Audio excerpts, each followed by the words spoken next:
oras ng himala. Ha? Oh, yung mga ayaw sa maingay, ayaw ng mura. Oh, manood na lang po kayo ng cartoons. Manood kayo ng Dragon Ball Z. Oo, ha, para hindi kayo makarinig ng mura. Alam nyo, sa nangyayari sa bayan natin, sa kakurakungan ng mga taga-gobyerno, sa kabubuan ng mga nakaupo ngayon, pukin ng ina niyan, kailangan talaga minumura nating mga hayop na yan. Ito na lang ang kaya nating gawin, binabawal pa. Murahin ng mga hayop, tadtarin ng pinong-pino ang mga hayop, magdasal na mamatay ng mga punyeta. Yun lang ang kaya nating gawin. Ano ba naman yan? Libre yan. Oo, kaya kailangan gawin na natin yan habang meron pa tayong kalayaan.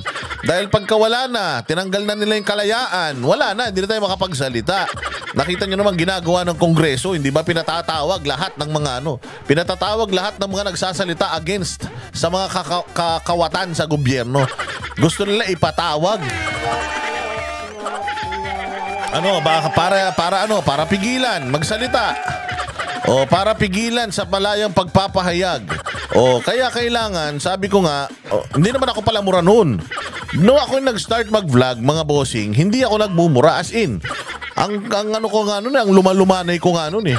Pero as it drags on, as I dip myself into politics, putang ina niyan, nalaman ko talaga, na-expose ako sa politika at nakita ko ng bonggang-bongga kung gaano kasatanas, kakriminal, ka-demonyo itong mga hayop na mga nasa gobyerno. Ang babait nung kampanya, ang babait nung eleksyon, nung umupo sa kapangyarihan, putang ina na sinaniba ng demonyong mga hayop. Ayun na, nagsimula na akong magalit, ma-high blood, hanggang sa nagmumura na ako, hanggang sa gigil na ako. And then, na-realize nung mga dati kong mga subscribers na, Boss Dada, buti na lang nagmumura ka. Kasi yan din yung gusto kong sabihin eh. Buti na lang, Boss Dada, minura mong hayop na yan. Yan din ang gusto kong iparating eh. Diba? So sabi ko, ganun ah. Dahil dyan, mas lalo ko pa silang mumurahin, mas lalo ko pang sisitahin lahat ng mga kabulastugan nila. Oo, di baling magalit sila, wala akong pakialam sa kanilang mga hayop sila, magagalit lang naman sila eh. Nagnanakaw na nga sila, may kagano pa silang magalit, mga hayop sila.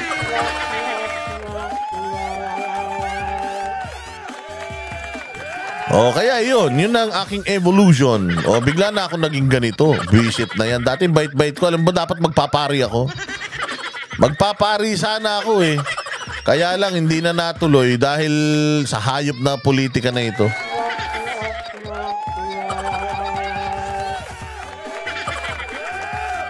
Utay nang yan. Tapos araw-araw makikita mo pa to si Makikita mo pa to si Bongbong Marcos. Puros kabulastugan din ang ginagawa sa bayang Pilipinas. Kupal na ito. O, tangina, saan ka naman makakita? Ganyan ba naman makikita mo? Tanginang yabang-yabang na itong hayop na ito. Tingnan mo. Asahan po ninyo na ang inyong pamahalaan ay laging nandito at nakikinig sa inyo. Ulul! Putang ina mo. Anong nakikinig? Hayop ka? Wala kang alam sa bayang Pilipinas kung anong nangyayari. Hindi mo nga alam, nagigil na sa'yo taong bayan eh. O hindi mo nga alam na ikaw ang pinakapinagtatawanan eh sa lahat ng naging presidente sa Pilipinas.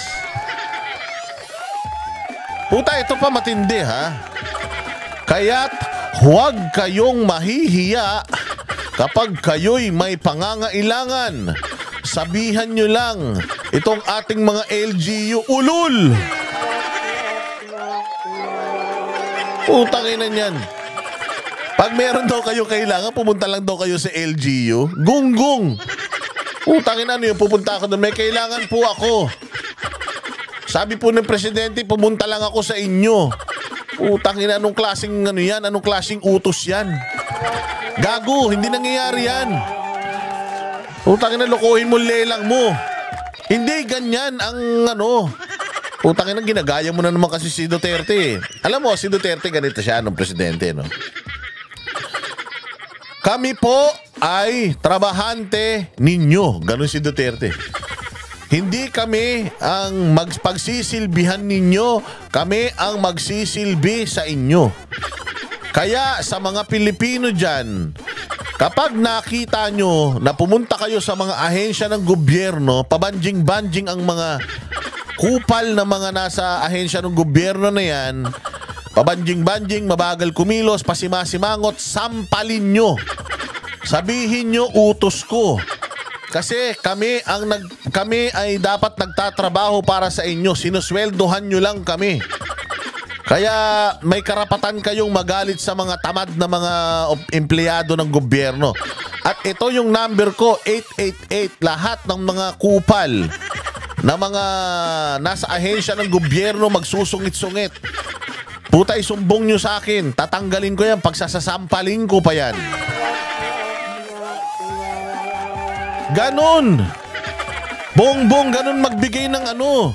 Ganon magbigay ng instruction. Hindi po kami natutulog ang pamahalaan. Lagi kami nandito, nakikinig sa inyo. Putang ina mo. Ang tagal-tagal na nung bigas. Hanggang ngayon, wala pa yung 20 pesos, kupal ka. Tapos ngayon, sasabihin mo, nakikinig ka sa amin, ulul. Nakita mo ba kung gano'n nakamahal ang presyo ng bilihin sa labas, tolongges ka? Ang dami ng reklamo sa'yo ng tao, Bongbong. Sabi nga ng tao, magpa-drug test ka na, punyemas ka eh. Ano sinasabi mo, nakikinig ka sa amin, putang ina ka? Karamihan ng mga Pilipino ngayon nagsasabi magpa-drug test ka na. Dahil para ka na minsan sabog, para ka na zombie, naglalakad ka na lang. Nang wala ka na sa sarili mo. Di ba ang gusto na yung mangyari? Magpa-drug test ka? Anong sabi mo? Hindi naman konektado yan sa public offices, sa public trust. Tarantado ka pala, kala ko ba nakikinig ka?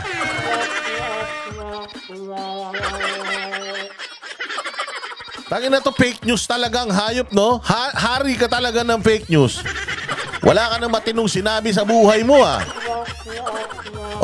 Ano pa, di ba ganyan si PRD dati? Tingnan mo siya, lapit lang kayo sa mga LGU nyo. Tapos, sabihan nyo, may pangangailangan, sabihan nyo itong ating mga LGU. Utangin na, sa tingin mo ba pag ang tao lumapit sa LGU dahil sa sinabi mo? Ano sasabihin ng LGU? Sabi ni Pangulo, pumunta daw kami dito, may pangangailangan kami, ha? Wala yun, huwag ka maniwala ro, sabog yun. Utangin na 20 pesos na kilo nga ng bigas, hindi niya maitupad eh. Ibig sabihin, binudol ka na naman. Huwag kayo maniniwala, magbubudol yun. Pupunta-punta kayo dito, may problema kayo. Tangin na, ba't hindi kayo sa kanya magpunta? Ba't dito kayo pupunta? Siya yun na nga ako eh. Ganyan yan. Ang style nyo bulok. Ano pa sinasabi ng tanga na to? Ang ating mga kalihim ay hindi na natutulog. Putang ina, baka mga sabog kayo. Baka mga batak kayo. Kaya hindi na kayo natutulog. Putang ina, lahat yata kayo dyan, mga adik na. Paano nyo mapapatunayan na hindi kayo adik? Na hindi kayo sabog, hindi kayo bangag? Putya, magpa-drug test na kayo ngayon na. Ako din. Ayan ano pa sinasabi niya? Alam ko po yan. Hindi na daw natutulog yung mga kasamahan niya. Alam daw niya yan. Paano baka magkaka-jamming kayo? Kaya alam mo na hindi na sila natutulog. Siyempre, kung sabay-sabay kayo nag-jamming, tapos sabay-sabay kayo nagkukwentuhan lang kayo magdamag, siyempre alam nyo na wala silang tulog. Ako rin, hindi na po ako natutulog. Saka na tayo matulog. Marami pa tayong gagawin. Ulol! Tangina, alam ko kung ba't hindi kayo natutulog. Alam ng taong bayan, BBM, kung ba't hindi kayo natutulog. Wag mong linlangin ng tao. Kaya hindi kayo natutulog, maganda yung item. Sasabihin mo, fake news ka, Boss Dada. Sige nga, pa-drug test ka. Pa-hair follicle test ka. Dalawa tayo sabay. Kahit makita mong kahit makita mong positive ako sa bagoong, okay lang, ha? Hindi naman ako taga-gobyerno. Ikaw, baka positive ka sa kung ano-anong mga sinisinghot mo, ha? Magpa-drug test ka na para hindi ka na naanuhan. Ang dami-dami mong gagamiting ang dami mong gagamiting analogy, yung hindi pa pagtulog. Alam namin, sir, kung ba't hindi kayo natutulog. Kaya ka hindi natutulog dahil binabantayan mo yung sarili mo.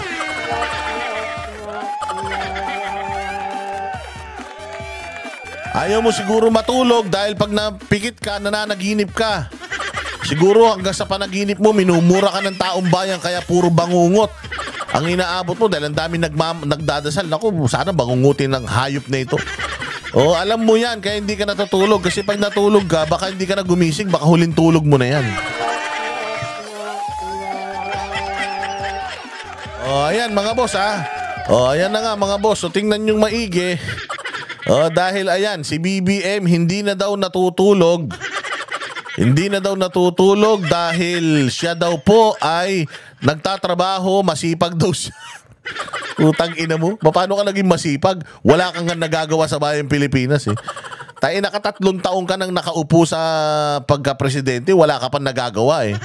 Tayo kiniklaim mo pa yung tulay sa ano ha. Yung tulay sa Mindanao ha, sa may kumukonekta sa Davao City at saka dyan sa Samal Island ha. Puta, ginagrab mo pa yun ha. Hindi sa iyo yun, kumag ka. Lahat ng mga project sa Mindanao, pinahinto mo, ulul. Ano sabi mo? Tanginan nyo, baka hindi na kayo natutulog.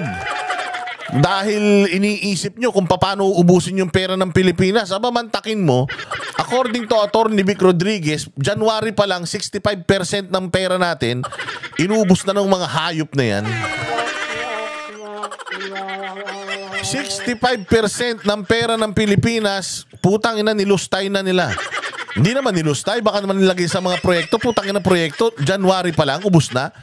65% na i-release nyo na yung pera. Wala namang ginagawang kalsada, wala namang highway, wala namang ospital na ginagawa, wala namang tulay. Anak ng tinapay, pati nga yata yung subway project, wala nang pera eh. Ina nyo? Paano ba naman hindi mauubos yung pera na yan? Pucha, ilan yung pumirma sa impeachment ni BP Sara? Di umano, nagkaabutan daw dyan. Style nyo, bulok. Kaya hindi na kayo natutulog dahil pag natutulog kayo, nananaginip kayo. Na ano kayo, nabibilaokan kayo, nababangungot kayo kasi nagdadasal ng taong bayan na sana huling tulog nyo na yan. O dahil sa dami ng mga kinamkam nyo sa pamahalaan, kinamkam yung pera ng taong bayan, kaya ayan, takot na kayo matulog.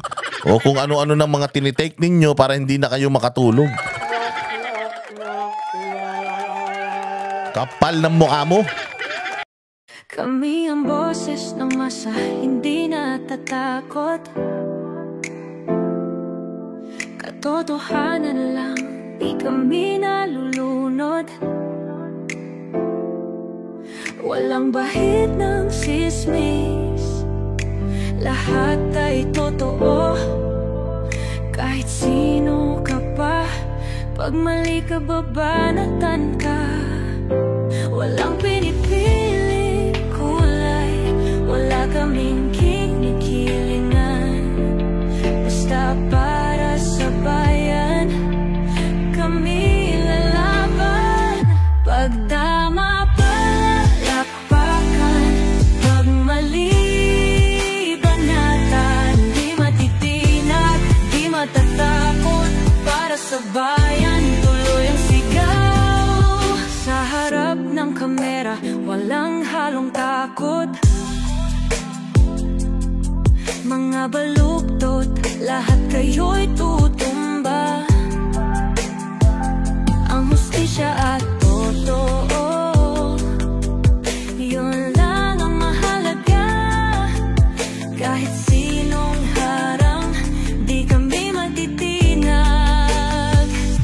Walang pinipiling kulay, wala kaming kinikilingan. Basta para sa bayan, kami lalaban.